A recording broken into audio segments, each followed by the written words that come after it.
নারীদের জন্য আলাদা একটা দিবস হওয়ার কী দরকার? পুরুষ দিবস তো নাই আমাদের, তাই না? রক্তটা তো আর আমার শরীরের কাজে লাগছে না, ওটা তো আমার 4 মাস পর নষ্টই হয়ে যাচ্ছে। নারীরা তো ভালোবাসার একটা প্রতীক বলতে হবে, তাহলে তারা কেন আসবে না এত ভালো একটা কাজে? অনুপ্রেরণা আমি নিজেই। কী জন্য? মানে এটা আমার বিয়ের আগে আমার হঠাৎ করেই খুব ইচ্ছা ছিল যে রক্তদান করব। তা আমি আর আমার বড় বোন গেলাম রেড ক্রসে, তখন ছিল মোহাম্মদপুরে। তো ওখানে না আমাদের হলো না, ওয়েট ঠিক হলো না। তো খুব মন খারাপ করলাম, কেঁদেই ফেলবো এমন অবস্থা যে তখন ওনারা আমাদেরকে একটা করে রেড ক্রস পিন দিলেন আর বললেন যে এরপরে বাসায় গিয়ে একটু খাওয়া দাওয়া করে ওয়েট বাড়ান, তারপর আমরা নেব। ওই শুরু, তখন থেকেই ইচ্ছা করতে করতে হয় না ওয়েট বাড়ে না, কারণ খাওয়া দাওয়া ঠিক করি না, কিছু করি না। তারপরে এর মধ্যে আমার বিয়ে হয়ে গেল, 2টা বাচ্চা হয়ে গেল। তারপরে হঠাৎ করে বইমেলায় একদিন ঘুরছি, বইমেলায় আমাদের প্রকাশনায় আছে, যার জন্য প্রতিদিনই যাওয়া হয়। তা দেখি যে অ্যানাউন্স করছে যে A+ ব্লাড দরকার। তাই আমি বললাম গিয়ে দেখি না আমার ওয়েটটা দেখি সেদিন বেশ ঠিক আছে। ওই দেওয়া শুরু করলাম, তখন থেকে আর বাদ দিইনি। এটা ভীষণ ভালো লাগার একটা জায়গা আমার। আমি বলে বোঝাতে পারবো না যে এত ভালো লাগার জায়গা। আমার খুব ভালো লাগে। যখনই শুনি যে আমার 4 মাস হয়ে গেছে, ব্লাড দিতে হবে এখন, আমার তখন অন্য কোনো কাজের কথা মনে থাকে না। আমার মনে হয় যে না, আগে রক্তটা দিয়ে আসি, তারপরে যা করার করব। মোট কথা আমার ভীষণ ভালো লাগে। কোনো চ্যালেঞ্জ ছিল না, কারণ খুব সহজভাবেই দিয়েছি। শেষের 50 বার তো কোয়ান্টামে, ওইটা তো আমার কোনো সমস্যাই ছিল না, ফোন আসলেই চলে যেতাম।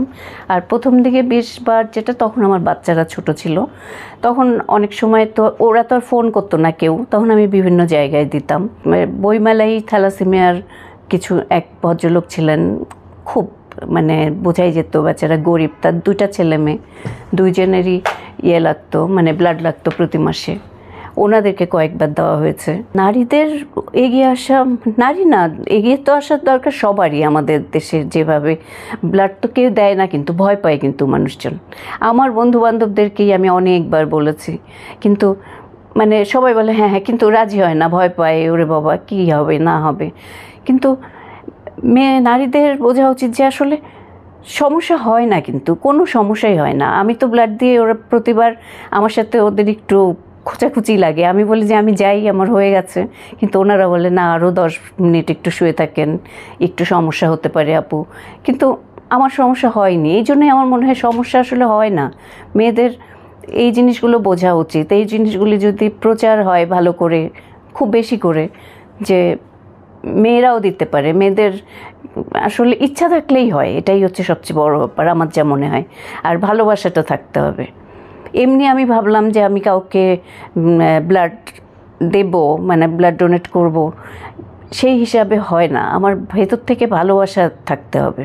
পরামর্শ দেব যে তাদের অবশ্যই রক্তটা দেওয়া উচিত, কারণ এটাতে ক্ষতি তো করেই না, বরঞ্চ আমার মনে হয়, আমার যেটুকু মনে হচ্ছে, অনেক উপকার আছে। কারণ রক্তটা তো আর আমার শরীরের কাজে লাগছে না, ওটা তো আমার 4 মাস পর নষ্টই হয়ে যাচ্ছে। আর আমার রক্তটা দেওয়ার পরেই আমার সঙ্গেই আবার তৈরি হচ্ছে আমার শরীরে। তাতে আমার মনে হয় শরীরের অনেক উপকার হয়। আমার মনে হয় মন ভালো থাকে। মন ভালো থাকলে তো সব কিছুই ভালো থাকার কথা। আমার মনে হয় স্কিন ভালো থাকে, শরীর ভালো থাকে। আর সবচেয়ে মন ভালো লাগা, আমার যখন এসে মনে হয় যে কাউকে আমি একটা রক্ত দিয়ে এসেছি, সত্যি ভালো লাগে। কারণ আমার ফ্যামিলিতেও তো এরকম বিপদ এসেছে, তাই না? সেই সময় আমার মনের অবস্থা কী থেকেছে। তো এটা সব নারীরা যদি ভাবে, তাহলে নারীরা যদি এগিয়ে আসে, তাহলে আমাদের দেশে কিন্তু রক্তের অভাব থাকার কথা না। সব নারীদের আসলে এগিয়ে আসা উচিত, কারণ নারীরা তো ভালোবাসার একটা প্রতীক বলতে হবে, তাহলে তারা কেন আসবে না এত ভালো একটা কাজে। আমার হাজব্যান্ড বিচিত্রায় চাকরি করতো তখন, তা ওখানে চিঠি এসেছিল, তো ওখানে সবাই দেখেছে, দেখে পরের দিন বিভিন্ন পেপারে খবর এসছে। তো ওখানে খবর এসছে মইনুল হাসান সাহেবের চক্ষুদান করলেন, এই করলেন ওই করলেন, বেশ কিছুটা লেখার পরে নিচে শেষে এসে লিখেছে ওনার ওয়াইফও ওনার সাথে, ওনার স্ত্রীও ওনার সাথে চক্ষুদান করেছেন। তা আমি খুব ক্ষেপে গেছিলাম, যেটা কী ধরনের কথা, আমি নিয়ে গেলাম জোর করে, আর খবরটা আসলো ওর নামে, আর লাস্টে এসে আমার কথা বলল।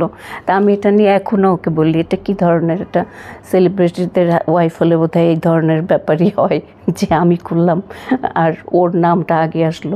তো ওকে হাসতে বলে যে আমি তো বলিনি, ওরা তো নিজেরাই দেখেছে, দেখে করেছে এরকম।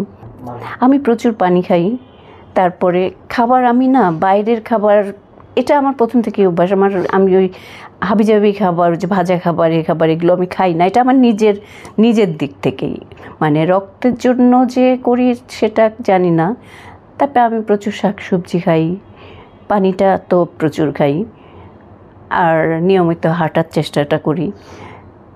এই আসলে আমার লাইফস্টাইল খুবই সাধারণ। নারী দিবসের বার্তা যে, মানে নারী হলেই যে সবাই সবসময় বলে যে বাধা আসে, বাধা তো সব কাজেই আসে, সবারই আসে। নারীদের শুধু আসে তা না, পুরুষদেরও আসে। নারীদের চেষ্টা করতে হবে। আমি আমার হাজব্যান্ডকে, মানে আমার পরিবারকে আমি তো তৈরি করেছি, তাই না, যে আমি এই কাজটা করব। তো এরকমই প্রত্যেকটা নারী যদি ধীরে ধীরে মানে তার পরিবারকে বোঝায় যে এই কাজটা আমি পছন্দ করি, মানে আমি যে এটা সেবা করতে যাচ্ছি এটা আমার দরকার নাই, আমি এই কাজটা পছন্দ করি। নারীদের উচিত যে প্রত্যেকের তাদের পরিবারকে ধীরে ধীরে বোঝানো। যখন তারা বুঝবে যে এই কাজটাতে সে পছন্দ করছে, তখন আমার মনে হয় যে সবাই রাজি হবে। এই জন্য নারীদের সবারই আসলে এই এত ভালো একটা কাজ এগিয়ে আসা উচিত। আমরা অনেক কাজই কিন্তু জোর করে করি, না এই কাজটা আমি করবই, তাহলে রক্তদান কেন না।